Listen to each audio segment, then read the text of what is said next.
साथीहरू तपाईहरुलाई नि यस्तो यस्तो खालको बिस्कुट देख्नु भएको थियो हेर्नुस् न यो बिस्कुट चाहिँ यस्तो वालामा छ हैन साथीहरु हेर्नुस् है यस्तो मिठो छ हैन अनि तपाईहरुलाई चाहिँ अर्को आइडिया चाहिँ हेर्नुस् न साथी अब यो त चियामा चोबाउँदै खानु पर्यो हैन अनि तपाईहरुलाई बेस्ट आइडिया प्लेट पनि नचाहिने अब यसो राख्नु पर्यो नि त हैन यसलाई अनि यो राख्नु पनि नपर्ने हातमै अड्काएर मज्जाले खान मिल्ने साथीहरु हेर्नुस् न अब एउटा 1 बाइ 1 मैले निकाल्दै खाएँ ल साथीहरु हेर्नुस् है टक्कसँगले हैन अनि यहाँ चाहिँ मेरो चिया छ दुध चिया हेर्नुस् है मिठो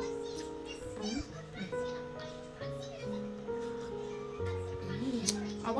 अर्को ट्राई यस्तो बिस्कुट देख्नु भएको थियो साथीहरु